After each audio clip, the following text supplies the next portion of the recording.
Buen día, sean todos muy bienvenidos a esta segunda charla del primer encuentro iberoamericano de epilepsia. Espero que podamos aprender mucho el día de hoy y quiero invitarlos a que luego de la charla podamos compartir un poquito cada uno de nuestras experiencias. Claro, buenos días para los que estamos en Chile, en Colombia, en Argentina, ¿cierto? Es como el mediodía. Ahí dependiendo del país donde nos encontremos. La idea es que podamos compartir un poquito de nuestras experiencias porque cada uno tiene su vivencia propia, ¿cierto? Y la idea es que posterior a la charla que el doctor ya se conectó, el doctor Joaquín, nos va a comentar un poquito de los tipos de crisis, las clasificaciones. Eh, ¿No se escucha bien el audio? ¿Aló? ¿Si alguien me confirma? Entonces, la idea es que podamos aprender acerca de los tipos de crisis y luego comentar eh, acerca de sus experiencias y todas las preguntas que tengan las van escribiendo en el chat y finalmente van a ser respondidas, ¿ya? Así es que eso, vamos a darle el mando al doctor Joaquín Abot para que pueda compartirnos su presentación, ¿sí? Y como quedó claro todo, ¿sí? Si alguien me confirma alguna duda, tenemos hasta el momento. ¿Dónde está el doctor Joaquín? Vamos a buscar al doctor Joaquín.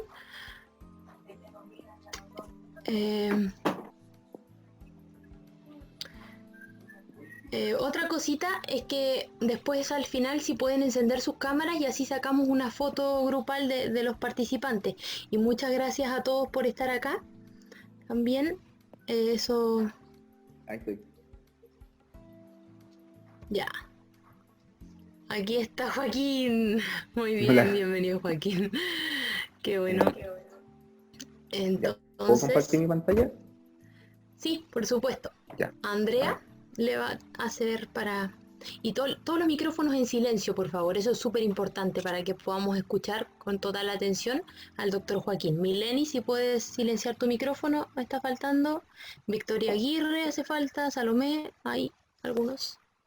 Hola, Ya, buenas. ¿Se ve mi perfecto. presentación, no? Sí, vemos tu presentación. Perfecto. Sí. Acá.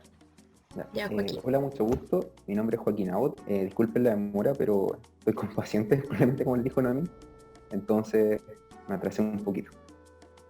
¿Ya? Les voy a hacer la presentación el día de hoy de que dio Noemi que respecto acercando a una epilepsia y diferentes los tipos de crisis. Bueno, como dice mi título, soy médico cirujano y bueno, soy paciente con epilepsia o persona con epilepsia. A mí me lo investigaron cuando tenía aproximadamente 8 años. Uno de los motivos por los cuales estudié medicina fue esto, ¿no es cierto?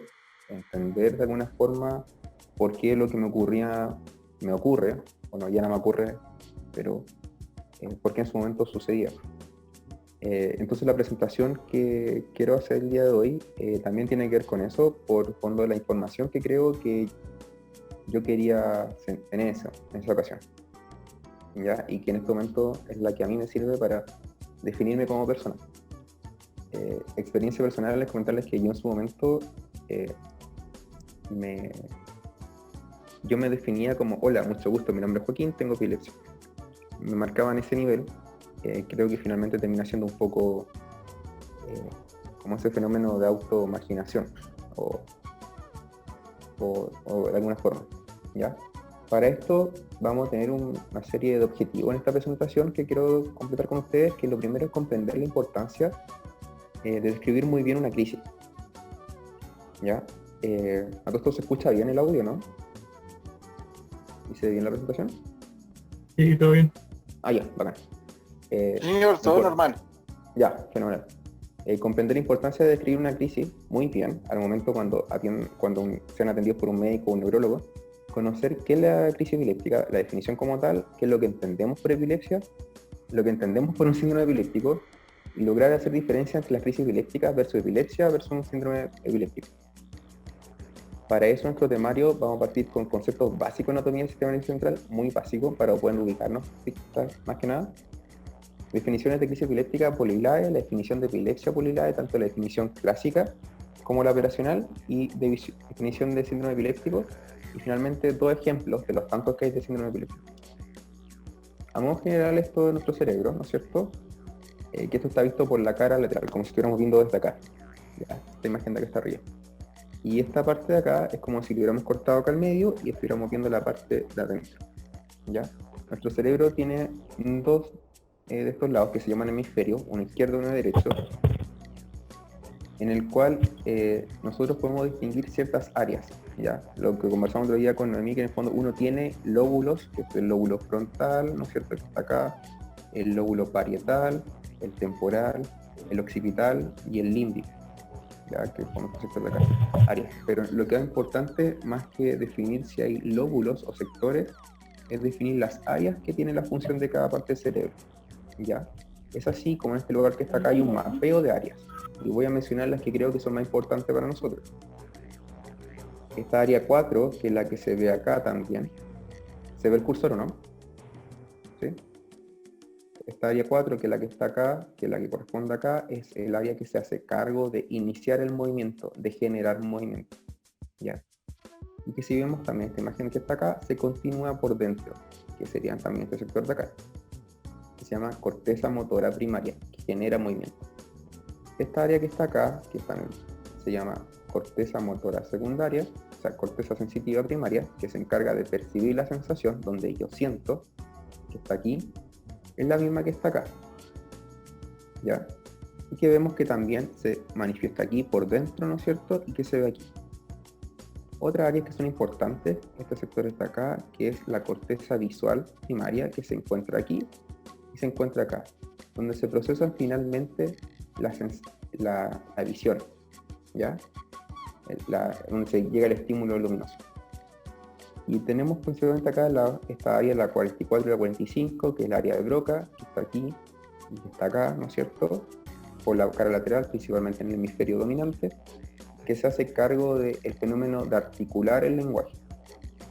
¿Ya? Esta parte que está acá, que corresponde a la que está acá, que es el área de Wernicke, que es el área que se le da el sentido al lenguaje, el fenómeno de comprensión. ¿Ya? Eso grandes rasgos. En fondo esto sería gramática en el lenguaje, como el acto de la prosodia, ¿no es cierto?, cómo se articula lo que uno dice. Y esto es, cómo se articula la oración, ¿no? Cómo se organiza la oración. Y esto acá es lo que yo fonéticamente yo digo, cómo pronuncio. Cuando esas áreas están alteradas, ¿no es cierto?, entenderemos que cualquier esta área esté alterada, las que hemos mencionado, se van a manifestar las cosas. ¿Ya? Continuando, vamos a ver que en el fondo la parte motora, que me interesa explicarlo bien. Vemos que en esta parte, que es la corteza motora que había mencionado, que está acá, podemos ver de que está representado, como también esta imagen que está acá, que en la parte de abajo está la cara, ¿ya? Después sigue y está la mano, después tenemos el tronco, la extremidad superior, los brazos, después la parte de la cadera, ¿no es cierto? El tronco, la cadera, y después vemos que por la parte interna sería la pierna y los pies, que sería esta imagen de acá. ¿Ya? Y en la parte sensitiva, que es la corteza sensitiva primaria, que es lo que está acá, que ya había mostrado anteriormente, si recuerdan, tenemos la misma representación, la cara, las manos, la parte de arriba del cuerpo, ¿no es cierto?, el tronco, los brazos, las caderas, las piernas y los pies y el receptor genital, que es lo que uno vería acá.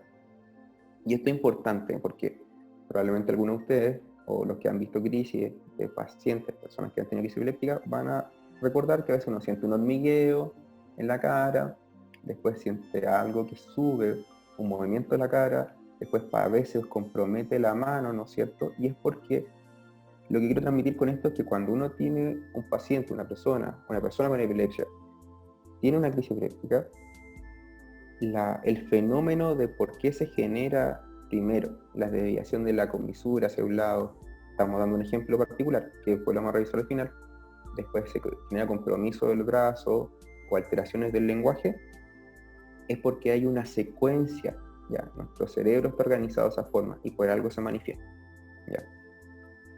Entonces, vamos a ver también acá que nuestro cerebro está conectado, ¿ya? Hay caminos que están dentro de nuestro cerebro y estos se llaman fibras de asociación cortas, que es como entre giro y giro, que eso se llama giro, no lo mencioné anteriormente, pero entre giro y giro y sectores cortitos se conectan y se comunican. Y la corriente, que en el fondo es la señal neuronal, ¿no es cierto?, la sinapsis, se transmite de un sector a otro.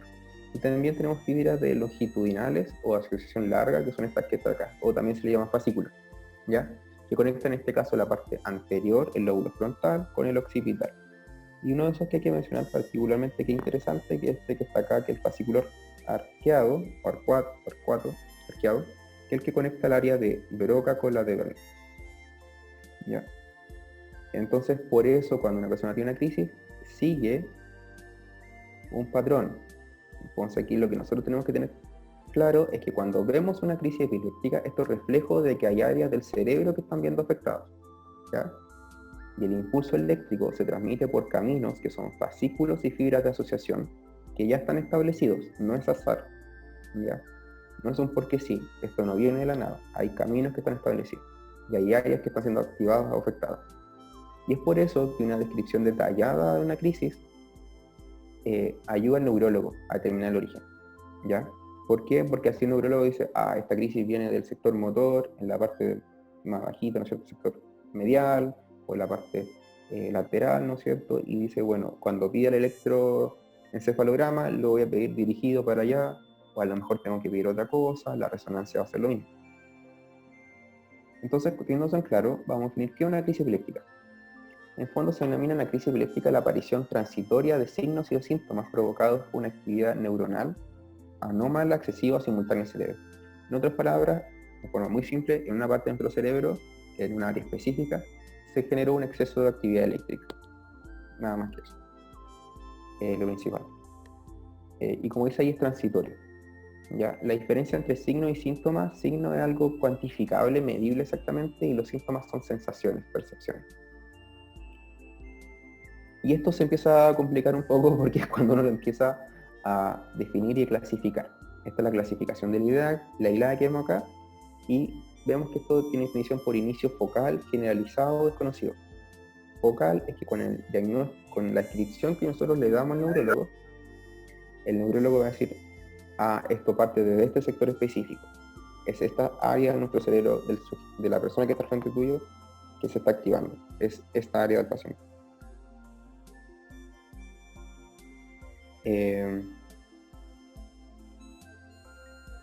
Me están hablando, no me parece que pasó algo.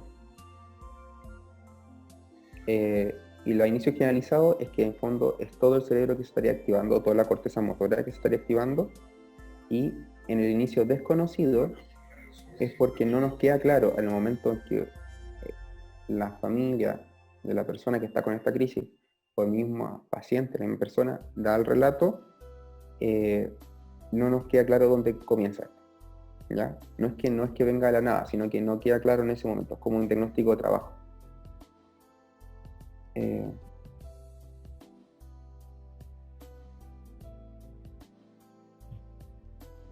¿Hay problemas con la comunicación? Que me están pidiendo que deje una pausa.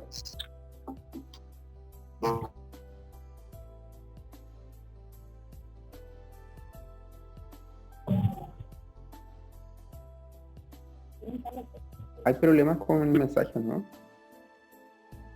Porque me están pidiendo que haga una pausa.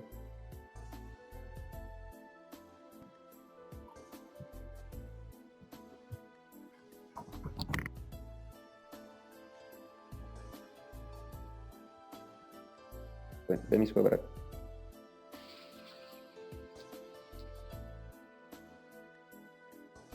parar. Ya. Entró más gente, ¿no? Ustedes me dicen si continúo o no. Sí, no hay problema, puede continuar, gracias. ¿Sí? Ya, perfecto. Gracias. Y bueno, y después vemos que las partes que son de inicio focal ya pueden ser como conciencia conservada o alterada. Y esto pueden tener un compromiso motor o no motor, que lo vamos a ver después. Y vamos a ver que hay algunas crisis que parten siendo focal, o sea, hay una parte de nuestro cerebro que se vio alterada o comprometida por el relato. Por ejemplo,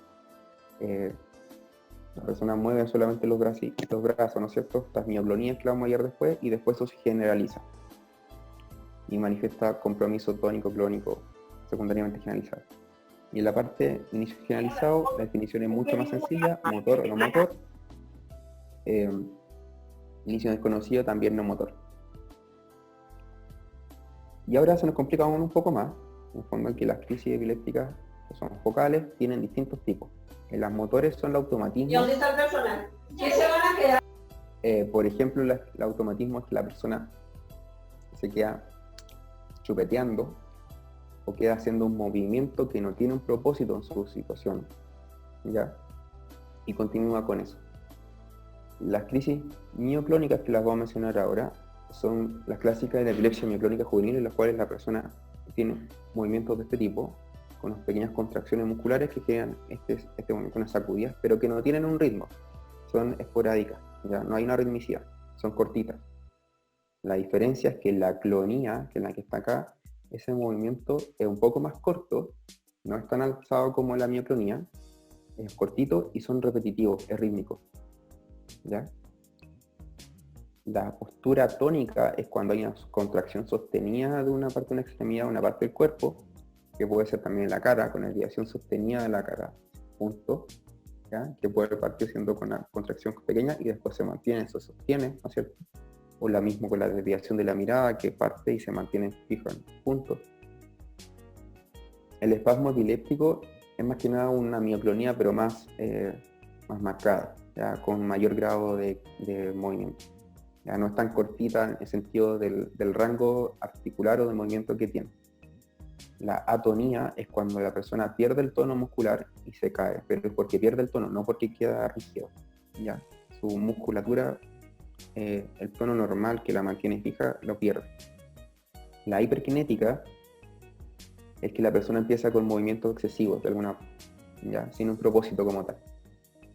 Y finalmente la parte no motora, tenemos las manifestaciones autonómicas, como por ejemplo que la persona empieza a salivar mucho, empieza con sensaciones de sudoración, ¿ya? Tenemos detención del comportamiento, que la persona que está iniciando un comportamiento, una conducta, la detiene en su momento. Cognitiva es, por ejemplo, un déjà vu, un jamais vu, que en el fondo la persona empieza a recordar cosas como esto lo viví, esto lo viví, esto lo viví. Emocionales son emociones que generan una de ellas como miedo inmotivado, no hay una sensación. Personalmente, la sensorial es lo que anteriormente se denominaba como aura. Ejemplo, la sensación, siento algo raro en mi guata, como en específico, ¿ya?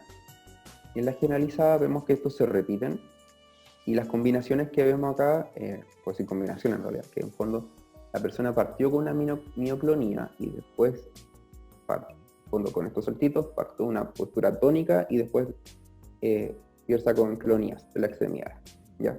Que es lo que antes se denominaban como convulsiones, ya que es el término que se usaba antes. Ahora usamos crisis tónico-clónica o mioclónica tónico-clónica más que nada. Ya, este concepto acá es lo que antes se denominaba convulsión, ahora eso se saca y se usa crisis tónico-clónica. En la parte no motora están principalmente la ausencia, que la ausencia es la clásica de la ausencia, la epilepsia, ausencia infantil, que el niño se queda y reconecta de nuevo, y ocurre varias veces durante el día. Y en general eso lo detectan los profesores cuando están chiquititos, ¿ya? Porque es cuando están con mayor vigilancia. Entonces, teniendo claro que es una crisis epiléptica, ahora tenemos que ver qué es lo que entendemos por definición de epilepsia. Y esta es la definición clásica. La epilepsia es un trastorno del cerebro, ¿no es cierto?, que se caracteriza por una predisposición continuada a la aparición de crisis epiléptica, que fue lo que mencionamos anteriormente, con las consecuencias que nosotros conocemos como pacientes, con nuestros familiares, neurobiológicas, cognitivas y psicológicas sociales. Trastorno de ansiedad, ¿no es cierto?, déficit atencional, el sistema de fondo de la segregación que podemos hacer nosotros mismos, o la discriminación que recibimos por parte de otras personas, etc. Y para definir epilepsia, al menos tiene que haber una crisis epiléptica, ¿ya? De lo que ya habíamos mencionado anteriormente. Y hay una definición operacional que nos permite hacer el diagnóstico, y esto también es del ILAE, no es que se me haya ocurrido, no inventé la nada, está definiciones de la idea, ahí está el paper si lo quieren revisar, la publicación. Es que es una enfermedad cerebral que se define por cualquiera de las siguientes circunstancias, que tenemos 3 opciones. La primera son al menos 2 crisis no provocadas o reflejas con más de 24 horas de separación. Ejemplo de una crisis provocada, para tener claro que no es una crisis provocada. Una crisis provocada sería, por ejemplo, los niños que tienen una convulsión febril, que son chiquititos, que tienen un episodio de fiebre y presentan una convulsión. Es una crisis provocada. Hay algo que lo gatilló en ese momento. ¿Ya? Y por lo tanto, eso no es una epilepsia, solamente una convulsión febril. ¿Ya? O el consumo de drogas, o alguna alteración electrolítica, etc. Y después vamos a ver que en el fondo una crisis, en la segunda parte de definición, la segunda opción es de una crisis no provocada, que ya mencionamos lo que era una crisis no provocada, y tiene una probabilidad de una nueva crisis en 10 años que sea alta, ya que se vuelva a repetir, más de un 60%. Es ejemplo, que la persona, cuando se le hace el estudio de la crisis, en el escáner, en la resonancia, principalmente la resonancia, se ve justo una lesión en la zona del cerebro, el área del cerebro que se ve alterada, ya que se vio alterada. Y el punto 3 es una definición de un diagnóstico de un síndrome epiléptico, ¿ya? O que el paciente coincida con eso. Y el síndrome epiléptico lo vamos a revisar después. Entonces, con un poco recapitulando lo que tenemos hasta ahora, podemos ver de que una persona tiene un tipo de crisis epiléptica, que la podemos definir como de inicio focal o generalizado, o que en ese momento no nos queda claro, ver si eso corresponde o no a una epilepsia, porque como mencionamos puede que no corresponda si no cumple con los criterios anteriores. Y esa epilepsia puede ser de inicio focal, generalizada, que mezcle los dos tipos de crisis, ¿no es cierto? Generalizada y focales, o todavía no nos queda claro si es que de dónde viene exactamente, en qué foco cerebro. Y esto eventualmente lo podríamos categorizar en un síndrome epiléptico. Y aparte de eso, uno tiene que definir cuáles son las causas en ese paciente. Si hay una estructura, hay una alteración genética, o en ese momento por infección, alteraciones metabólicas como el azúcar, el sodio, el potasio, etc. Alguna enfermedad autoinmune o, de nuevo, un diagnóstico de trabajo que no nos queda claro en su momento o de frentón después de todo el estudio ya no quedó en la mente. Y un síndrome epiléptico tiene estas características, ya que es, sobre todo se usa en niños chicos en pediatría, en la neurología pediátrica, que en el fondo es una persona que a una edad específica o de un rango etario, un rango de edad, tiene un tipo de crisis específica con una causa que nosotros podemos atribuir y un electroencefalograma bastante característico. O sea, son personas con epilepsia que cumplen con un patrón, por así decirlo, ¿ya? Y de estos síndromes epilépticos hay muchos, que solamente voy a mencionar 2 que me pidieron que mencionara, que son frecuentes en niños chicos. La epilepsia benigna con puntas centrotemporales, que es uno de los tantos síndromes epilépticos que hay, que corresponde con características comunes al 12% de la epilepsia entre los niños entre los 0 y 14 años, o sea, es frecuente, ¿no es cierto?, en los pacientes las personas con epilepsia, y característica con este tipo de crisis, una contracción clónica o tónica del lado de la cara, que se extiende al mismo brazo o la pierna. ¿Ya? Si se acuerdan el monito que mostré anteriormente, el homúnculo que se llama, por algo ocurre porque hay una representación, hay una continuidad en el área del cerebro, hay un bloqueo del habla, la persona no puede articular el lenguaje y puede sentir hormigueos o parestesias justo en el mismo lado, ¿ya? Con hipersalivación. Y el electroencefalograma va a mostrar que va a estar alterado en la parte temporal y medial, que en el fondo en este sector, justo donde está el área motora. Y la otra es la epilepsia mioclónica juvenil que me midieron, que en el fondo corresponde entre el 5 y el 10% de toda la epilepsia y que tiene como característica que se inicia entre los 12 y los 18 años en el 75% de los casos. O sea, de nuevo, hay una edad en el fondo que corresponde a esto. Y tiene 3 tipos de crisis, que son las crisis mioclónicas de hombro y brazos, que se caracterizan porque el niño despierta, la persona despierta, y 30 minutos en general, después de despertar, tiene una sacudida de los brazos, como que se le mueve el brazo, y no lo consideran mucho. O a veces ocurre un poco antes de acostarse, pero en general es en la mañana al despertar. Después se puede seguir una crisis tónica a clónica generalizada, ¿ya? Postura tónica de ambas extremidades superiores, que con movimientos saltitos, ¿no es cierto? Esto movimientos cortitos, de clonías cortitas, ¿no es cierto? Y se generaliza y se puede presentar en algunas ocasiones con ausencia. ¿Ya? Y esto tiene como característica factores desencadenantes claros, como el alcohol, la fatiga y la falta de sueño. Bueno, esa es la presentación. Espero que no haya sido muy extensa o demasiada información condensada que me dijeron ayer cuando la estuve practicando. Espero que haya quedado claro. Y bueno, puedo responder preguntas como por 20 minutos porque pedí permiso para atender. Estoy en la consulta, de hecho, entonces hice un bloqueo de agenda gracias a los jefes. Así que eso. Muchas gracias, Joaquín. Ya. Se agradece, tu presentación está, bueno, excelente, la verdad, muy completa la información. Aquí tenemos algunas preguntas. Bueno, más que pregunta, aquí una persona nos cuenta que su hija tiene epilepsia refractaria, que tiene entre 30 convulsiones diarias y toma 3 medicamentos para las convulsiones, entre 4 diarias sus convulsiones y no las controla todavía. ¿Qué nos puedes decir de la epilepsia refractaria? Ya, bueno, yo soy médico general, no soy un neurólogo, ya, primero. Con respecto a la epilepsia refractaria, claro, la crítica en el fondo es que la persona lamentablemente es difícil controlar la crisis. Y claro que sí. opciones son en el fondo manejar intentar en el fondo, con el arsenal terapéutico, en el fondo, en cantidad de fármacos antiepilépticos, ajustarse e ir periando, como haciendo hasta dónde podemos controlar a la persona, ¿ya? Uh-huh. Y eventualmente evaluar si la persona es candidata o no a cirugía, ¿ya? Hay distintas opciones que pueden ser, bueno, aparte está el hecho del cannabinol, ¿ya?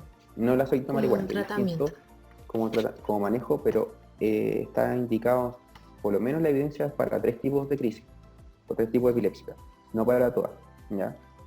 Entonces, eso hay que tenerlo claro. Claro. No me acuerdo cuáles son esas 3, pero son 3 bien puntuales.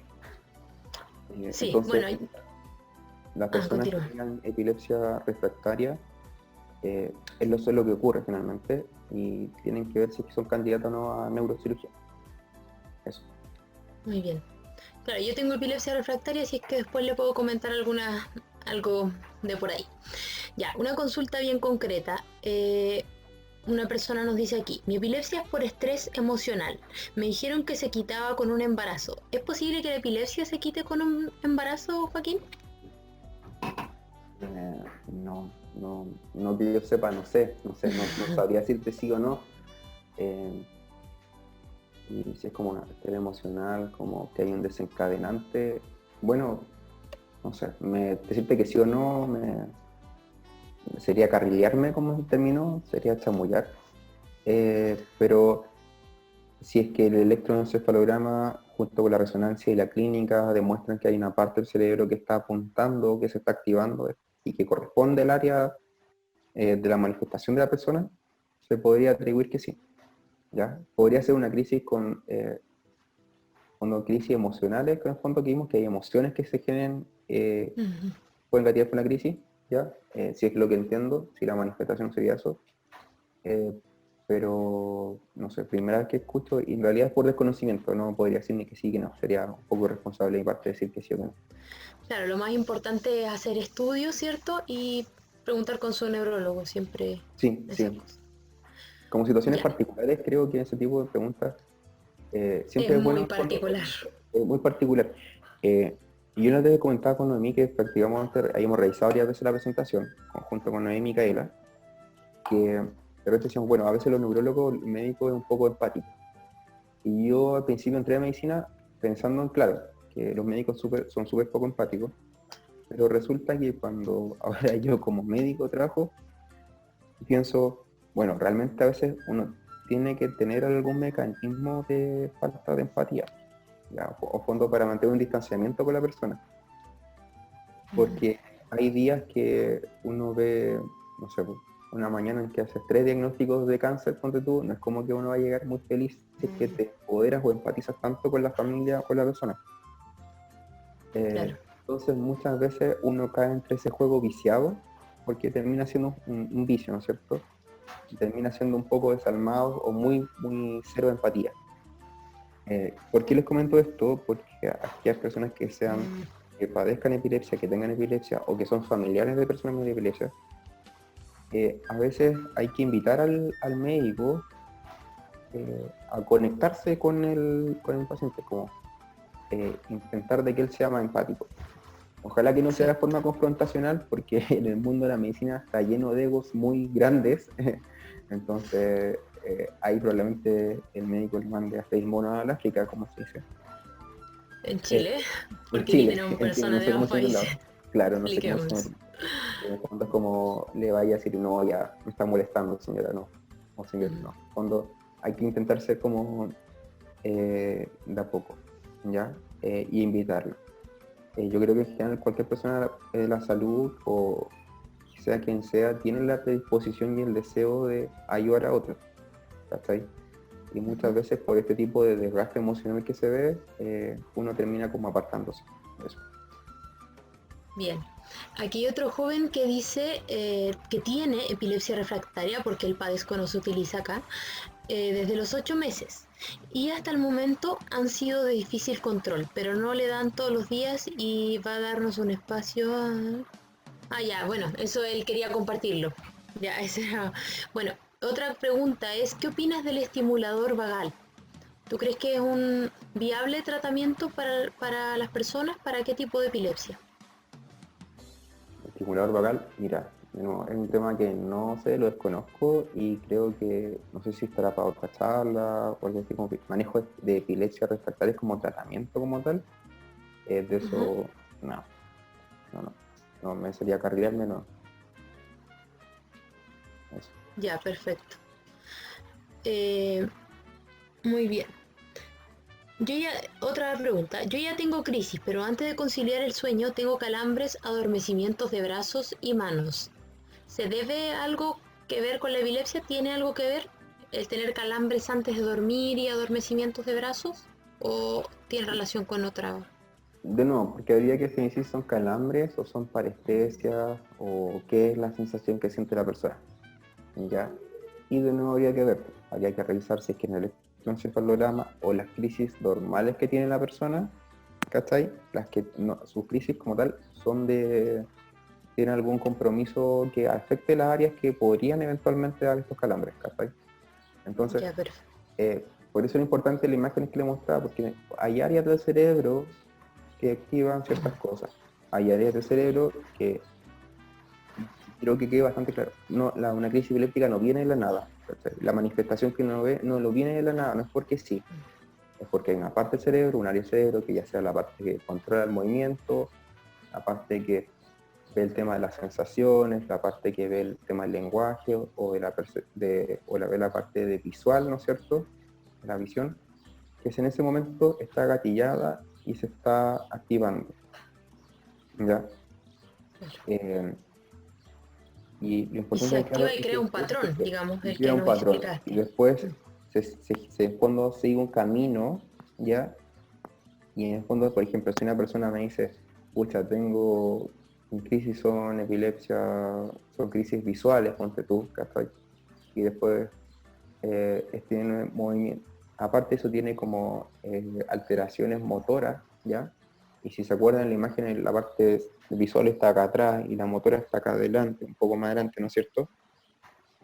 Y en la imagen, en la resonancia y en el electroencefalograma no se ve alteración, en la parte que controla el movimiento, la parte motora, eso es muy poco probable que sea parte de la epilepsia. ¿Se entiende, no? Doctor, una consulta, disculpe que lo interrumpa, pero en el caso del diagnóstico con el electroencefalograma, ¿qué pasa si la falla del foco epileptogénico está en una cisura muy profundo? Puede ser que el electroencefalograma no lo capte, ¿no? Puede que no lo capte, sí. Puede que no lo capte. Por eso, en fondo, porque, la por ejemplo, lo que escribe la persona es lo que manda, ¿sabes? Y si te fijas, una crisis epiléptica, buena la pregunta, crisis epiléptica sigue un patrón, entonces por eso siempre va a ser el mismo tipo repetitiva, o sea, van a ser siempre el mismo tipo de crisis, no van a cambiar de una a otra, Pero otra pregunta con respecto a eso, que usted nombró que existían fibras de asociación cortas, largas, y esas fibras de asociación pueden detonar que las crisis no sean estereotipadas por las conexiones que se producen entre el cerebro, porque por ejemplo en el caso de Noemí, sus crisis no siempre son estereotipadas, hay crisis que no sé, tienen movimientos más generalizadas, claro, otras con una clonía de la mano, así. En ese caso sí, se puede generar eso, pero si yo imagino, ¿no? Pensando, que si yo digo, bueno, durante un año o durante 6 meses, ¿cuáles son las crisis que tienes? Son, tengo esta descripción de crisis, la descripción de una crisis tipo A, la tipo B, la tipo C y la tipo D, ¿ya? Fuera así, la 1, la 2, la 3 y la 4. Pero siempre van a ser la crisis tipo 1, 2, 3 y 4, ¿me entiendes? Ah, ¿no? Sí, un pool de crisis estereotipada, ¿no? Hay un pool de crisis, ¿cachai? Ok. Porque, importante tenerlo claro porque, por ejemplo, hay personas que tienen pseudo-crisis, ¿ya? En fondo, personas que simulan tener crisis eléctrica. Y en fondo, por eso es importante la descripción de una crisis. Y hay personas que simplemente, por a veces motivo, inventan tener crisis, la simulan. Es un tema de trastorno psiquiátrico de base, ¿cachai? Entonces, cuando uno quiere diferenciar entre pacientes, aquí lo que manda es la clínica, lo de descripción. Por eso al principio puse muy claro y lo intento repetir de nuevo. Que cuando una persona va al médico, o sea, el paciente, la persona, la familia o los papás, la descripción de la crisis es muy, muy importante, ¿ya? Porque eso es lo que nos orienta. Y en el fondo hay descripciones que pueden ser como un poco... que serían confundentes, ¿cachai? Pero igual hay que ver, cuando hay eso es como caso a caso. Muchas gracias, Samuel, por tu intervención. Queremos reiterar que los micrófonos permanecen cerrados y que las preguntas son por chat, así es que una disculpa a todos los participantes. Buena la intervención de todas maneras. Mira, la siguiente pregunta es ¿cómo puedes diferenciar una convulsión de una crisis de pánico? Creo que está un poquito explicado de todas maneras. No sé si ¿quieres agregar algo? De nuevo, clínica. Se diferencian en fondo en la medida en que lo que escribe la persona no, ¿ya? Pero hay también ese de caso a caso. ¿Cachai? De nuevo, se ve caso a caso. Y dependiendo lo que el relato de la persona, ¿ya? De la sensación, el movimiento, de la estereotipicidad, en el fondo de la crisis, en el fondo si sigue algún patrón que sea esperable o no, ¿ya? Pero de nuevo en ese momento, ¿qué descripción? Ahí... Bueno, aquí hay relatos un poco acerca de la experiencia de cada uno. Dice, en el caso de mi hijo le dio encefalitis viral por varicela y una de las secuelas fue la epilepsia. Al principio fueron parciales, después le cambiaron a crisis de ausencia y actualmente son refractarias. Bueno, ahí se debe a las causas un poco de la epilepsia. Claro, ¿Tú qué nos puedes decir de las causas de la epilepsia? Así como mencionaba anteriormente, las causas son los que aparecen en el listado, que en fondo son causas genéticas, estructurales, ya infecciosas o infecciosas, que en fondo queda alguna secuela de, que probablemente ya sea lo que pasó en la epilepsia secundaria de varicela. Hay enfermedades autoinmunes que manifiestan, ya. Por ejemplo, los dos síndromes epilépticos que mencionaba, que son dos de tantos que existen, de muchos, ahí se asume que hay una causa genética, ¿ya? En niños chicos sobre todo, en niños en realidad, las crisis se asocian que hay una asociación genética o estructural, ¿ya? Que vamos a encontrar alguna alteración en la formación del cerebro que quedó como una costrita, por así decirlo, ¿cachai? En un área. Y esa costrita es la que termina generando estas descargas.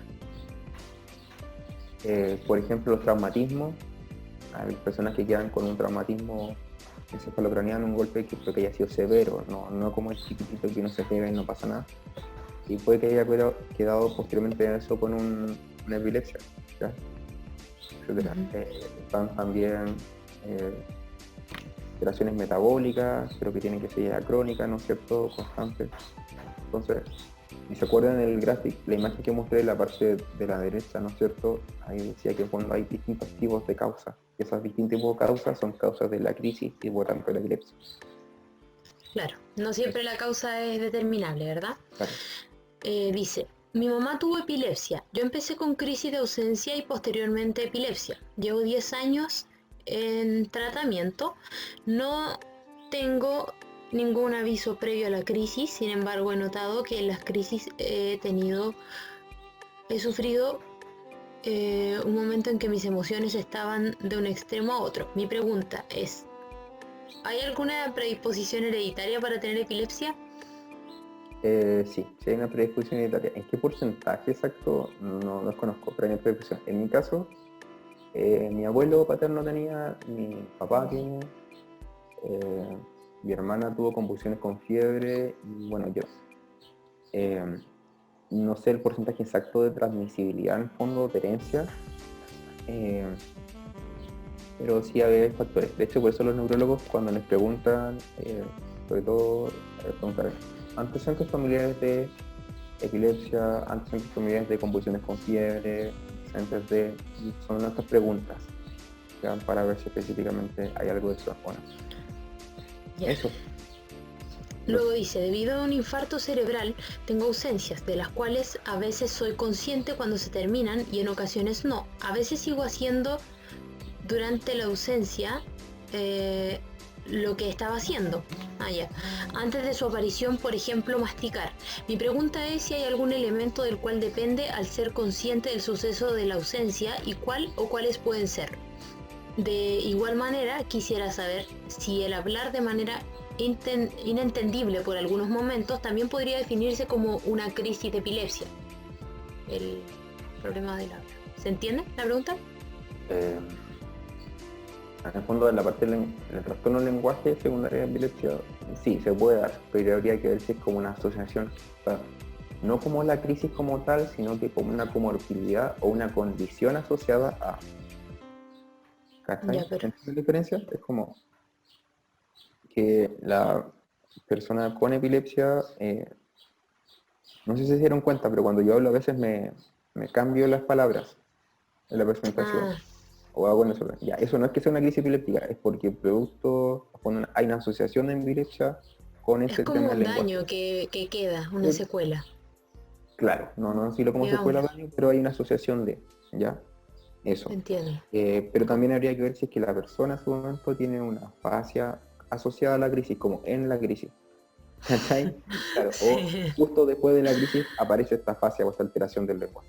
¿Ya? Perfecto. Entonces, de nuevo, el relato es importante.